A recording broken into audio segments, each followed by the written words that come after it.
by J.C. McRae. A production by Parahuman Audio. Performed by a cast of fans and volunteers. Please visit parahumanaudio.com to learn more. Thank you and enjoy.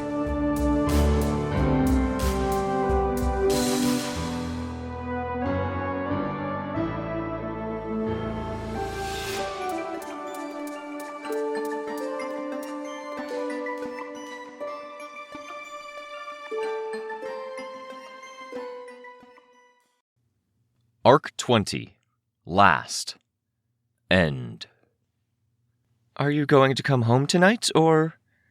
Define home? I'm wondering if I should expect you tonight, that's all. Or... She kept doing that, leaving the sentences unfinished, trailing off. The other fragment was so obvious. Or... Missy prompted.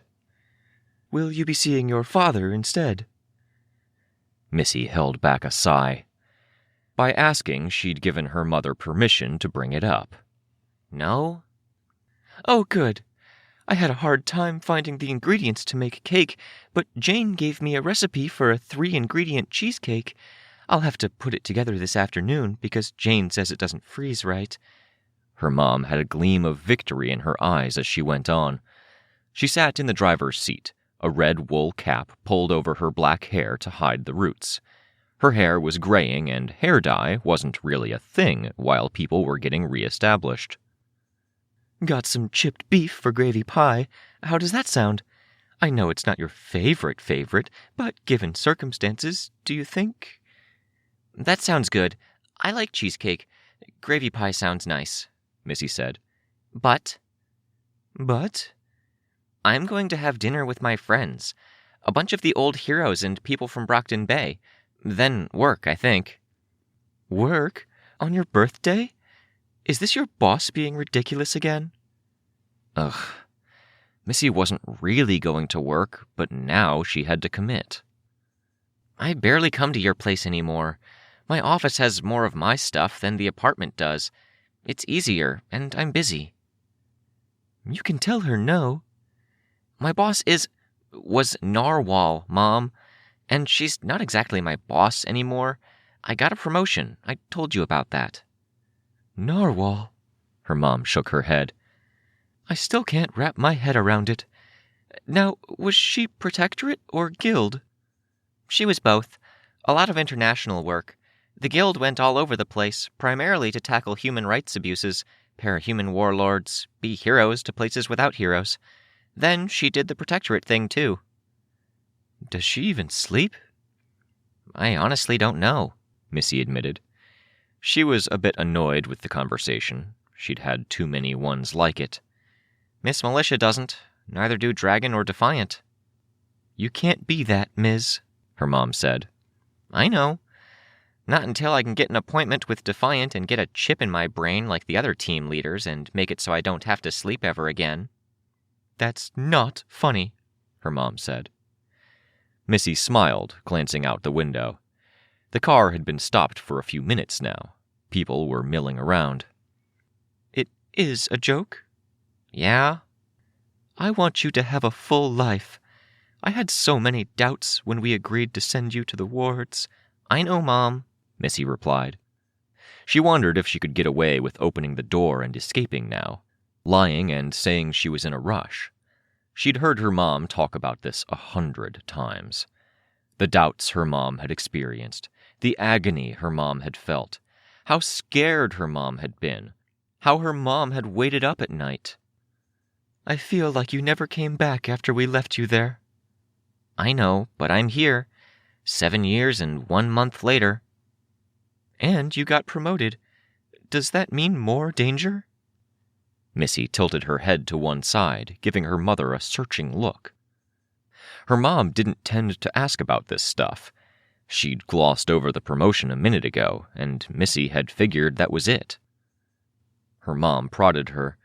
You're not answering. I was there for Leviathan, Mom, and the Slaughterhouse 9, and Scion, and the Titans, and the Sea Morgue. What do you think I'm going to be doing? I don't know, but I don't know about a lot of this stuff. It feels like you're getting further away." "You don't usually ask about it.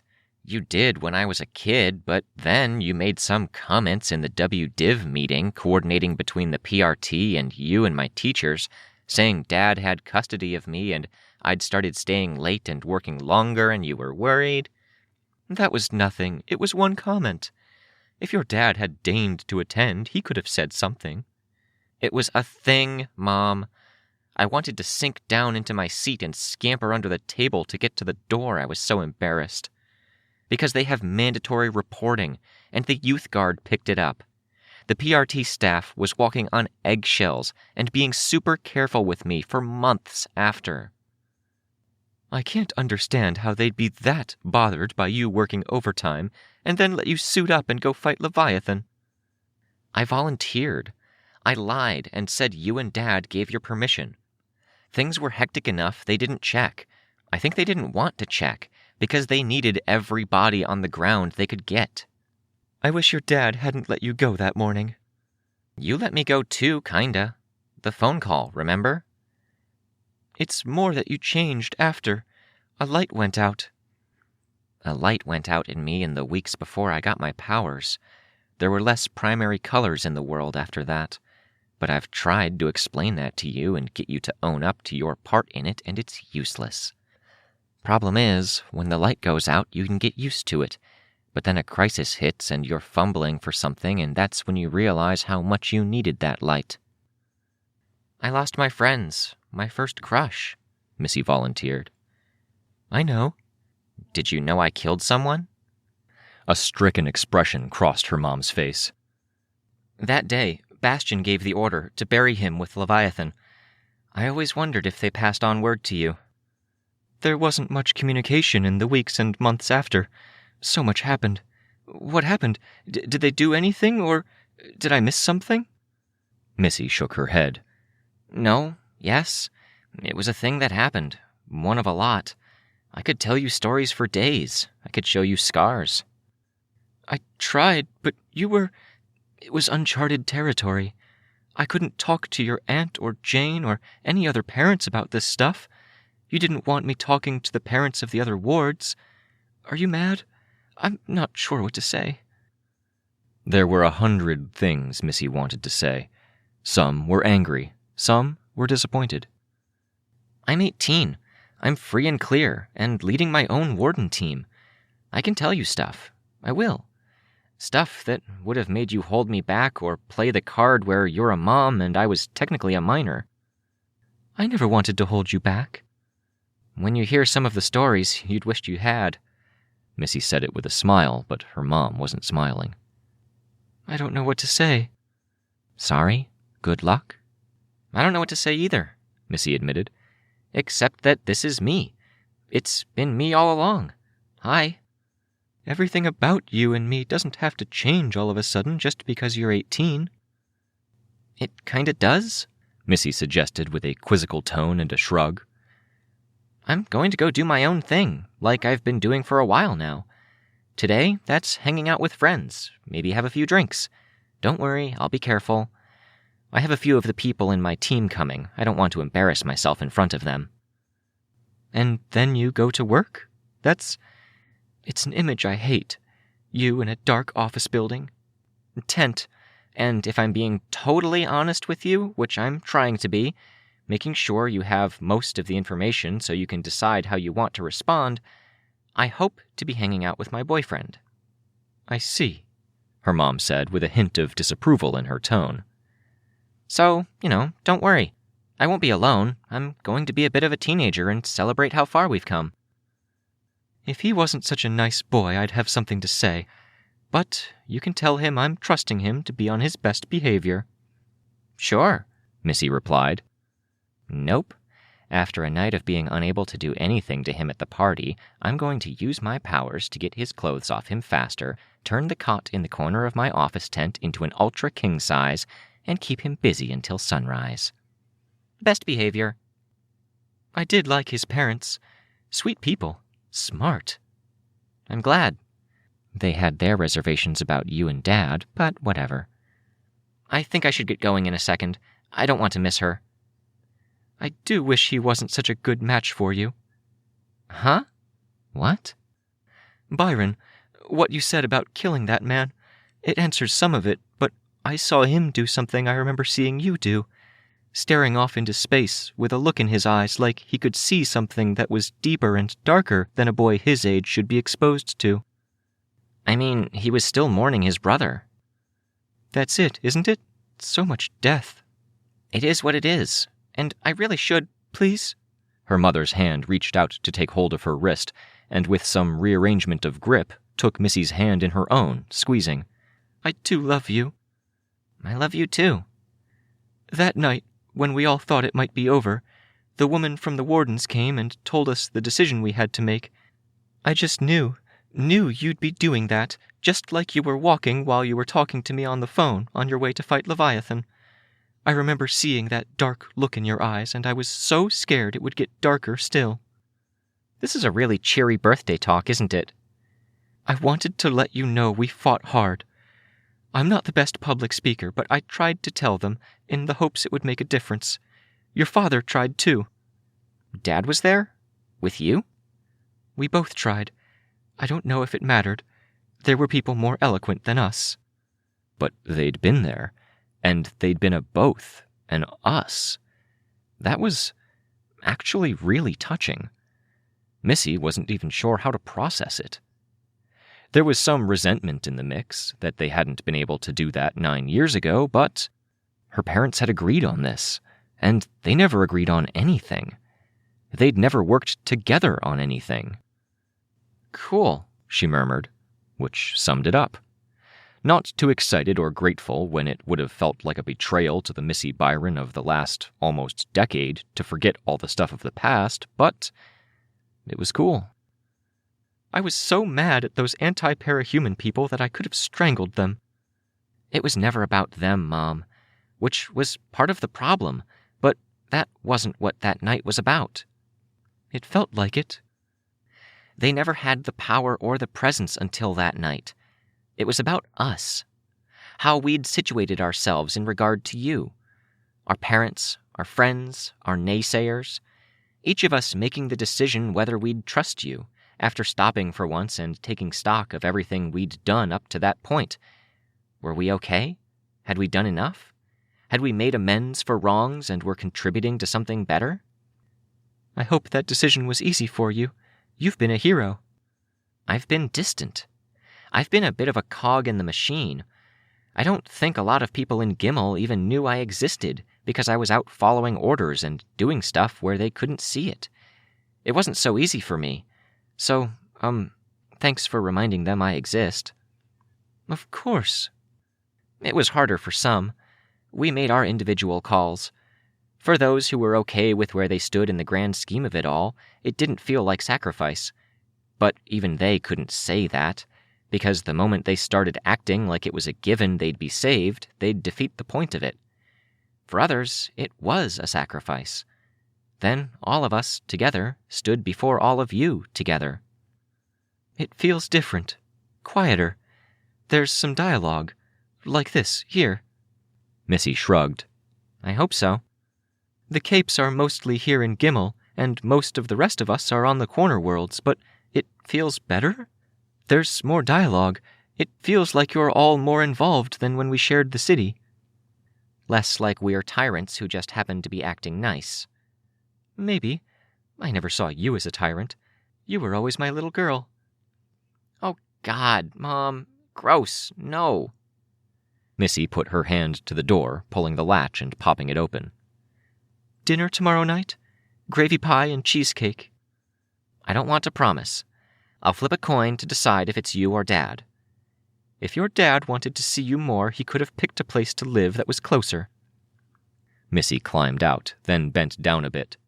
She was short, so it didn't require much bending. She gave her mom a look.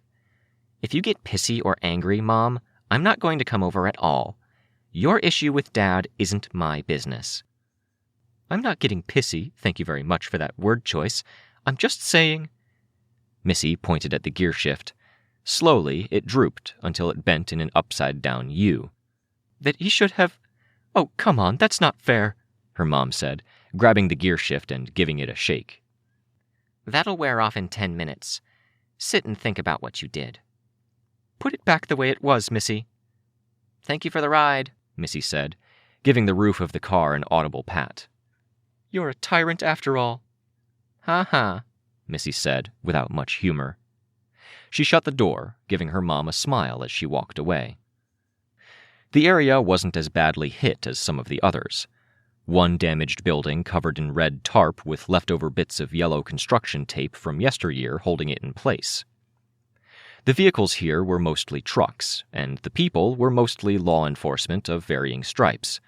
Some were vigilantes, some were people from Chite, others were patrol. She checked her phone to find the location, saw the time, and picked up her pace. It was hard to resist using her power to speed things up, or to make room when trucks were making their way down the road. There were no crosswalks, no lights. It was controlled chaos, with trucks simultaneously expected to give way and be on the lookout for pedestrians, and, she imagined, having places to be with strict schedules. She had the impression that people were handling this different than they had Gold Morning. Gold Morning had been followed with a sentiment of fear and fragility, of silence, like nobody even wanted to speak of it in case it disturbed something better left untouched. The people were motivated. There was a determination there in the officers, the military personnel, the trucks full of people ready to break down a condemned neighborhood for salvage. A truck stopped, giving her room to cross, and she gave them a grateful wave before jogging across. Into a building, through a lobby where benches and tables had officers talking, some over work, others over lunch. Into the back, checking the papers taped to doors with more of that yellow construction tape. Everything on this floor was 10-something. On the second floor, she found door 206, figured out what direction she was walking, and opened the door quietly to let herself in. Victoria was up at the front, sitting on a desk. It's going to be a sensitive topic. If you're ever going to broach it with a cape in a moment of crisis, you want to give them the impression they have control of the playing field while keeping control over the situation. She glanced at Missy before turning, hand raising to point the remote at the back screen, changing the slide. Victoria was wearing a tank top, her arms exposed, old scars to her arm and hand in plain view. Her jacket was tied around her waist, and her pants were tucked into boots, a patrol uniform. Ask open-ended questions, if you have any to ask at all. Try to shape the questions so there isn't a yes-no answer. Pause. Use breaks in the conversation to vent pressure, and to give them that feeling of control. Keep the encouragers minimal. That's your go-ons or your tell-me-mores. If they feel pressed, they'll shut down. She clicked. Mirror what they're doing. If they sit down with them and try to stay on a level with them, instead of looming above or looking up at them. Listen to what they're saying and repeat it back to them. Don't be a robot. Try to pick out the emotions. Don't judge. She put the remote down. Again, all of this applies only if they give you an in. If it's a crisis point or someone out of control, or they open the dialogue about their past. If you do that, if you take the right steps, then dialogue is possible. "Can we ask?" a man in the front row asked. "About yours?" Victoria paused, seeming to consider. That's tricky. At the end of the day, a trigger event is rooted in a whole lot of personal history, and I'm not that comfortable laying my soul that bare. The man nodded. I guess I could sum it up by saying I was the child of superheroes. I wanted to be a heroine, and I wasn't. I got injured with half my school and my parents watching, and it drove home how far I was from being that heroine. Momentary blackout, then powers. "You got what you wished for." "Aha," Victoria said, her smile wry, her head shaking a little. There's always irony. A teammate of mine used to say, that would be too easy, when talking about his powers and situation. There's always a catch, or a hidden struggle, or a parallel between the power and the moment that the powers came out. "Can we use that?" a man in the back row asked, a chubby, middle-aged guy. Use? Elaborate? "The trigger. psychological weakness, especially if there's that connection between the power and the moments the power came out. You'll want to look up the session ranges, Victoria said. Put someone in a mindset close to where they were at the trigger event, they get stronger. Don't push that button unless you want to deal with someone who's going to be more emotional and more in tune with their powers. As a case in point, even talking about my background helps me get to a point where I can bring out my invisible friend here, sending that force field that's meant to protect me out to do other things. A little shaky, but usable. The papers beside Victoria moved, all together, all in a mostly tidy pile. As one mass, they flew through the air toward the desks. Some people leaned back as papers were put on their desks. Trust me, Wade, you don't want any cape you've just pissed off pulling new tricks out of their sleeves. Or, to pull on an example from a new cape the wardens brought in last week, figuring out they can make you permanently blind, deaf, and paralyzed without needing to touch you first. Got it. My approach here is focused on information and compassion. Hero or villain, powered or unpowered, everyone has a reason for doing what they're doing. Everyone's going through something. Stay mindful of that, especially when dealing with capes. The invisible Victoria finished handing out the papers. One was offered to Missy, who waved it off. She saw a smile on Victoria's face. Those pamphlets I just handed out have some of the more critical slides, talking points, and then secondary research. On the topic of session ranges, I know some of you want references from Captain Gale and I. I have a list of supplementary topics that include those ranges. You can go to the library, print out any of the articles from the list. Do a write-up on it with the format I outlined. Show you're engaging with the work, we'll oblige.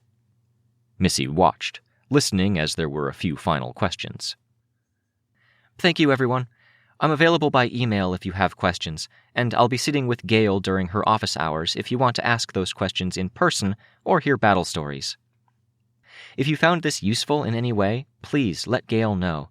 I'd love to make this temporary lecture series a permanent thing. The men and women in the class began getting out of their seats, pamphlets jammed into bags or rolled up and held in hand. There seemed to be a good hum to the murmur of conversation. Missy walked down the aisle, in the opposite direction of the people departing. At least here, her instinct to use her power wasn't as bad. It never worked quite as well, even when people were close to the area she was working on. "Look at you. I love the dress," Victoria said. "You're usually wearing scrubs." Missy looked down, hand going to her stomach. She wore a short dress that was green except where the light caught it, where it became gold. She wore a heavy army coat with it, with a keen awareness of the contrast. She'd also done her eyeliner, and her hair was shaggy with texturing clay to help differentiate it from her cleaner-cut hero persona. "I'll ditch the jacket when we get where we're going." "I need to change too," Victoria said. "Sorry, I know you want to get going." "Nah, they're all going to take a while," Missy said. "That's why I came here first. We can take our time." "I'm not even your first choice? I'm stung." "Rachel has dibs, if she wants it, but she's not taking any roads to get there, and my mom offered to drop me off." "Oh, fun." "It was nice, actually. We had a good chat. Some of the usual, but good. And your lecture was good. People seemed interested. Nobody was falling asleep." "The first part was better. I talked about the dreaming death and where we're going after that. The last part was more bullet points I couldn't stick anywhere else." "You're giving adults homework, though. That can't go over well." "It was Captain Gale's suggestion. People are bored, and we can't give all the references they want for some of the positions. Mostly, I wanted an excuse to make other people print out the old case files and power testing reports. Defray the costs of getting my office stocked up."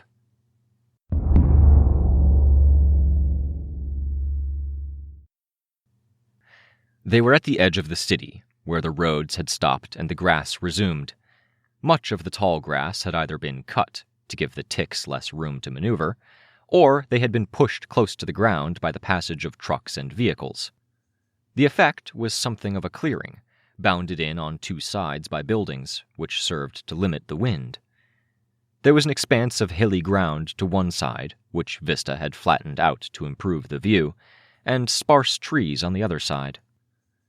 "I'm shit at this," Victoria muttered, kneeling by the fire site she'd just finished building. "I'd die a cold death in the wilderness." "It's fine," Missy said. "I see the others." "That's a relief. Let's not mention how bad we are at starting fires."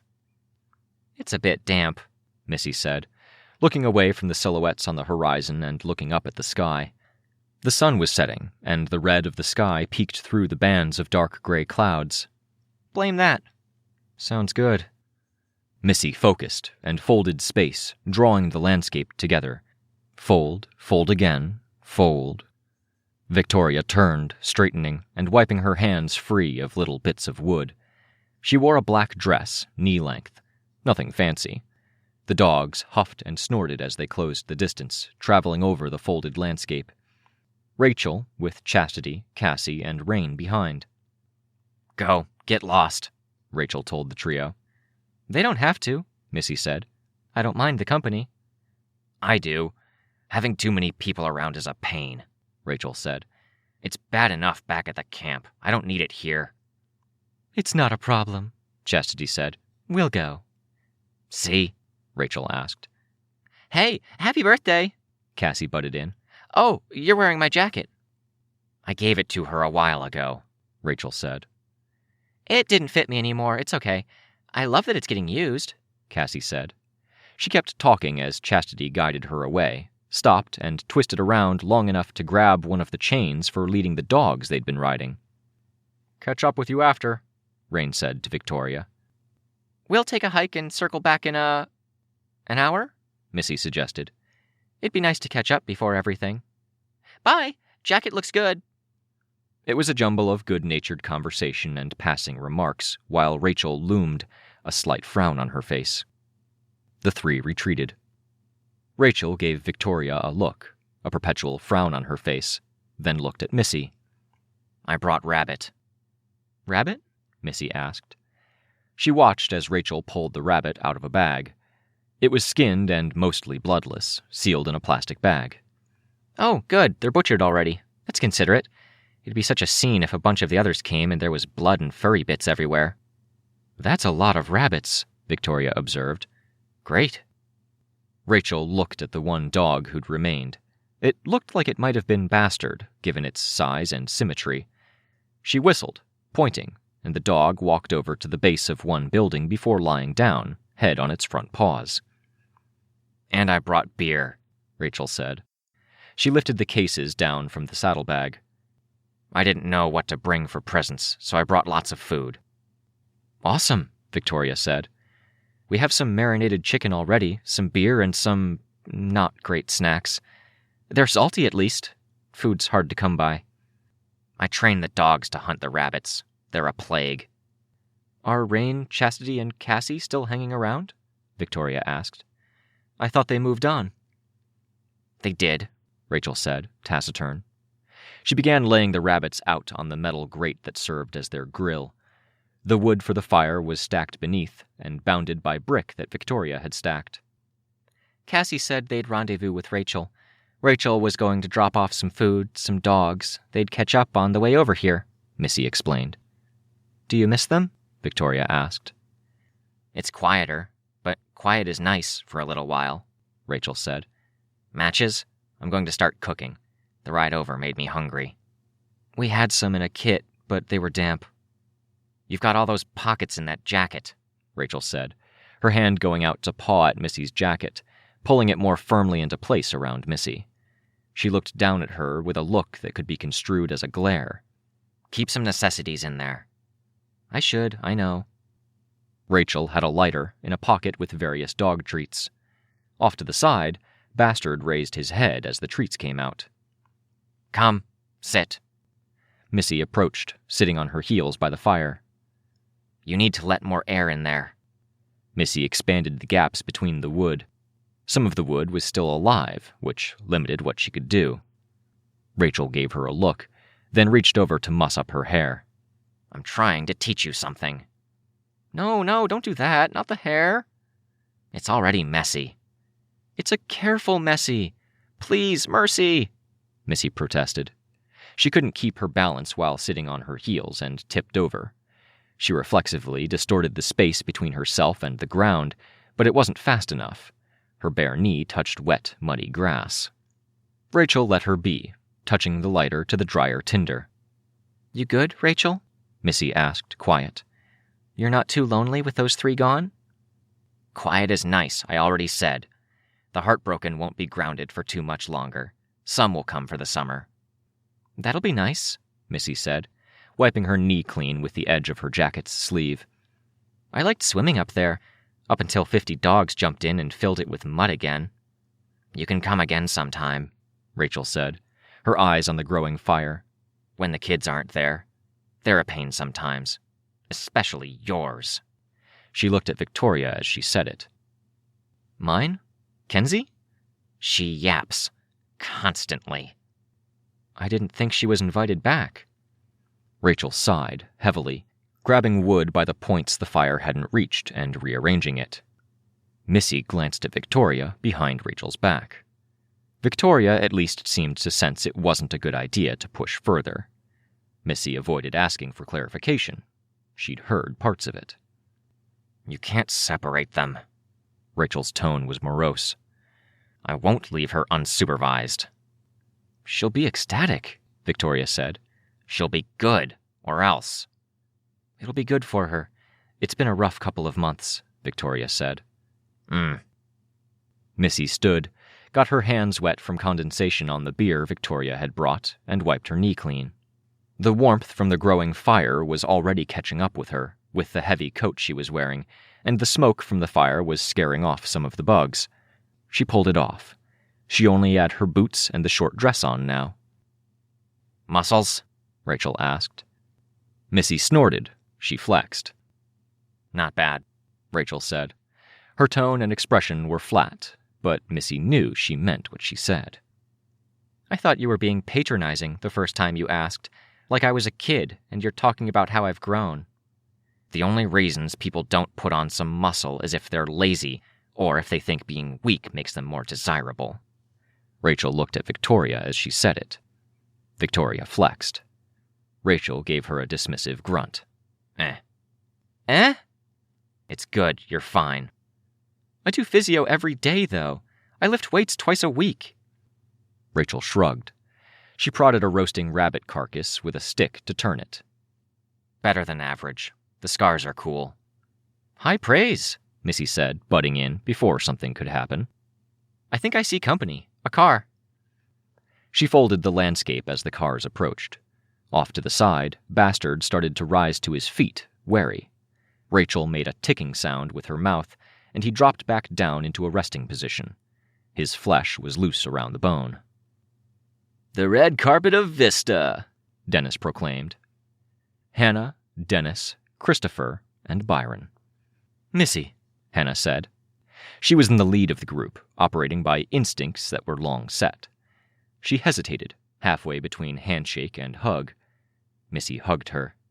Christopher, awkward, put out a hand to shake, realized a hug might be appropriate, and froze. She took his hand in both of hers as she broke the hug with Hannah and squeezed it. "Come here," Dennis said. He hugged her. "You're all grown up. You made it, and you didn't even have to die once along the way." real funny, she said, before turning her attention to Byron. Hi, Rachel, Hannah said in the background. Rabbits, amazing. I'm used to talking to you when you want to yell at me, or I want to yell at you, Rachel answered. No yelling today. I don't suppose you've got vegetables? My guys grew some. I brought them. They should be in that saddlebag I put on the ground there. There's tinfoil to keep everything together, keep the heat in. You're an expert. The conversation continued, but Missy only had eyes for Byron. Byron was wearing a casual button-up shirt with the top button undone, a kind of almost denim texture with black slacks. His hair was chin-length, but all swept back. "I love the dress," he said. "And the hair. You look stunning." The hair's a mess, Rachel's fault, but thanks for trying. You look perfect. I had no idea how casual to dress when you said there were going to be undersiders with dogs coming, and Cassie or Rein, who I can't imagine dressing up. Maybe your boss." "You're perfect," she said. She warped ground to have something to step up onto so she could press her lips to his. "I think Chastity dressed Rein and Cassie up a bit," Victoria said. "I didn't even notice," Missy said. "They were here and gone so fast." Still standing on the hump of raised ground, Missy turned around, her back to his front, took Byron's hands, and folded his arms around her shoulders, which had only the straps of her dress covering them now. "Cold?" Byron asked. "I have trouble telling sometimes." "Not cold, but this is nice. All of this is nice. You're staying over tonight?" He pressed his face into her hair, kissing the back of her head, and she could feel the nod. "Perfect," she said. There were others arriving. The Undersiders, it seemed. Tattletale did her own driving. There was also Gru, Imp, Flechette, Foil now, she reminded herself, Lily, Saba. Meat sizzled. Rachel was manning the grill and answered the arrival of new people by throwing more meat on. Hannah handled the vegetables, making small talk with the once warlord. "Hey, here we are," Imp announced herself. "Clock Blocker, Kid Win, Vista. We brought gifts, lavish, overcompensating for the awkwardness of the party crash, and paid for with legitimate money." "It's not awkward," Missy said, "and thank you." "You two look absurdly cute together. It's enough to make a girl jealous." "Okay, enough. Go keep Rachel company and be good." "You can tell me to be good, but what I'm good at is being a pain in the ass." "Go be a pain in the ass somewhere else. It's my birthday. I get immunity." "Will do." She watched the others mingle. Tattletale talked to Victoria first out of everyone. Rachel had Imp at one side of her and Hannah at the other. Bastard, watching everything, was unsettled as Laserdream arrived. Crystal, her flight was an unannounced drop from straight above. "Do you want me to bail?" Byron asked. "I can go hunt down Rein." "Don't you dare." "I thought, it's the Brockton Bay reunion. I'm a bit out of place." "There's a bunch of people who are a bit out of place. Don't worry about it. It's my birthday, and I want you right here." "Okay, glad to be." She rubbed his arm through his sleeve as he still had his arms wrapped around her. Then she broke the hug, ready to join in, talk to people. She held Byron's hand, aware of how middle school it might seem, and not caring in the slightest. "Can I borrow Victoria?" Crystal asked. "Short, serious talk." "Crisis?" Hannah asked. Missy didn't miss that Crystal paused to think for a second before shaking her head. "Come back, or I'll be mad at you," Missy said. "Got it," Victoria said. Crystal nodded. "I hope it's not anything bad," Missy said as she joined the crowd. Tattletale, with Victoria gone, didn't have any immediate conversation partners. Her arms folded, she walked away from the fire as Missy and Byron approached it. "Nothing bad," Tattletale murmured. "You know, I don't want to pry, but no, Amy Dallin is gone for good. I have people keeping tabs on powerful figures like her. In this case, an ex-villain who's a mole in the community Amy was at." "She's gone?" "She's off to a hospital on the other side of the ocean. It's not a quick trip, either. She won't be coming back. She didn't have anything here. Even her goblin was fed up with her." "Are you sure? Unless it's permanent incarceration." Tattletale's voice was quiet. "She's not coming back because there are people who don't want to let her. Shin just dealt with their giant goddess problem. They wanted assurances from your leadership that they didn't have to worry about her. I helped secure the guarantee. The wardens got the cooperation from the hospital and the heroes over there." "Did you do that for Victoria?" Byron asked. Tattletale snorted. "I didn't take the dreaming death, and I've got a deep hole of bad reputation to dig myself out of as a result. This helps. Too many villains who didn't take the dreaming death have proven uncooperative for what they're trying to do now. The blunt ones, like Lord of Loss, who jumped straight back into bad habits. Then the ones like Marquis, who schemed and made a plan before doing stuff. Him, Bitter Pill, Midas. They're having trouble getting traction, which makes them desperate and dangerous. I can't get lumped in with them. Victoria will be glad you helped, Byron said. Victoria won't know because I'm not going to tell her, and, damn it, I told them to arrive later, after we'd had our reunion.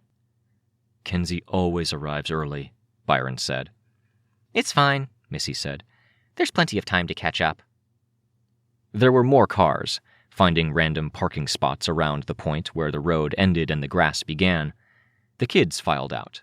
Heartbroken, Chicken Little, Lookout. Someone else, with his head almost shaved at the sides, the hair at the top a deep red. If this is a joke, Byron said, barely audible. Nah, Tattletale said. but... Byron was already breaking the hug with an apologetic look to Missy. Not that that was in any way warranted. Obviously, this took priority. Byron moved to hug his brother, and as he touched Tristan's shoulder, Tristan fritzed. The camera and the attached prehensile tentacle with the claw at the end was briefly visible. Tristan laid a hand, the claw hidden within the projection, on Byron's shoulder. It's only the start, Kenzie said as she caught up, all excitement. She was wearing a nice silver dress with black decoration on it. People I've talked to, they think we can do it. Fume Hood and Dauntless might take longer, but in a month or two we might be able to get something going with a projection, and then we can start looking at bodies. Same with some of the others. Byron's head was bowed. He and Tristan were having a fervent exchange of words, inaudible and intense. Missy held her hands to her heart, watching it. Food, food, food, some of the other kids said with excitement. Load up on the vegetables, Tattletale ordered. Ugh. They're good, Rachel said. Cassie's recipe. Lots of butter, lots of salt. The kids still sounded reluctant. Missy turned away from the exchange between the brothers, leaving them their privacy. For now, dinner, which smelled amazing, and Imp was holding out a beer. Beer, yes.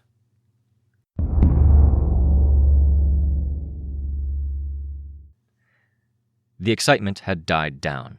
The kids were running out in the field with a smallified bastard and Rachel and Imp supervising. Others had come, arriving later. Missy's squad of kid wardens were in attendance, drinking soda and chattering away, bonding. She'd been offered a variety of posts, and she'd asked for this one. The major malfunctions were here, and Finale was tuning and strumming a guitar, humming. The only light was the fire and the headlights of one car, which some people were sitting around and smoking. Rein, Cassie, and Chastity were sharing a blanket for warmth, while dogs slept at their feet. Natalie was talking to Hannah, who looked a bit aggrieved to be talking about work, but was entertaining the woman. She felt the buzz of the alcohol and the warmth of Byron next to her. Byron looked more relaxed than he'd seemed in a while. Victoria, who had a sleeping Sveta next to her, nudged Missy with an elbow.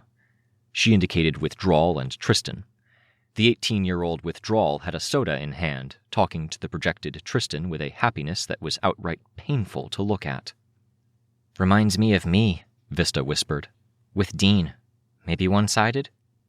I kind of thought the same on both counts, Victoria said. It's still sweet. It's good to see Tristan smiling after everything. I saw Dean, back when I dreamed, Missy admitted.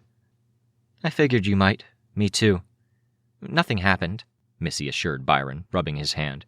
Don't worry. Nah. It was closure, Missy said. I got to say goodbye.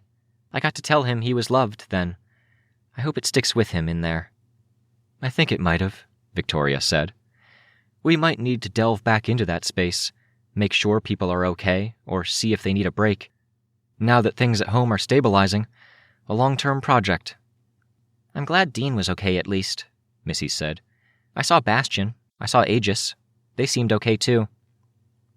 While we're on the topic, Victoria said, Tattletale, can I pick your brain?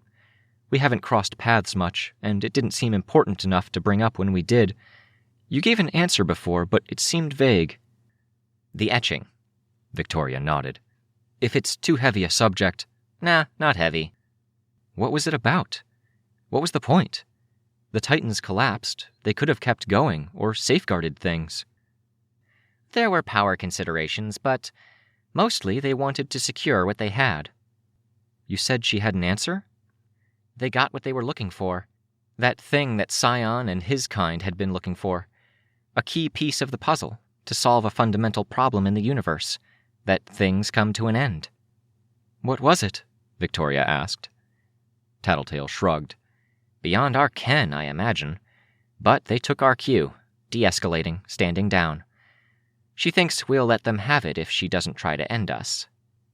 What happens in 300 years, then? I don't know, Tattletale said.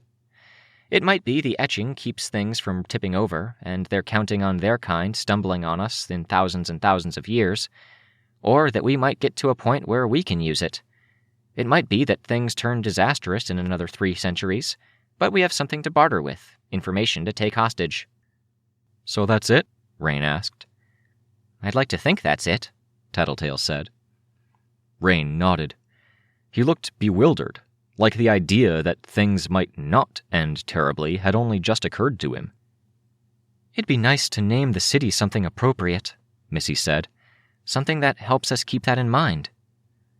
Naming the city, Victoria said. I almost forgot. What, though? Could call the city forever, Sveta murmured, her eyes still closed. Eternal city? Perpetuity? I kind of like perpetuity, but that might be the beer talking, Rein said. Do you think we could push for it, or something like it? I think it'd be good, Victoria said, smiling a little, her face lit by the fire in what was near total darkness otherwise.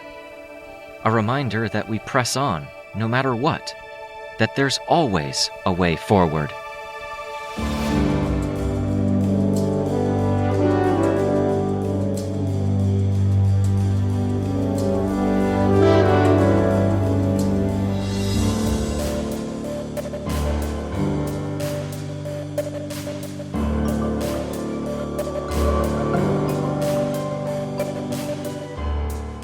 The End. This was a production by Parahuman Audio. Ward and the Parahuman stories are written and owned by J.C. McCrae. Please support the original author at parahumans.net. Music for this chapter was by Evan Witt. Find out more at wittynotes.com. Narration and editing by Robert Rein Ramsay. Find more of our work at parahumanaudio.com. Thank you for listening.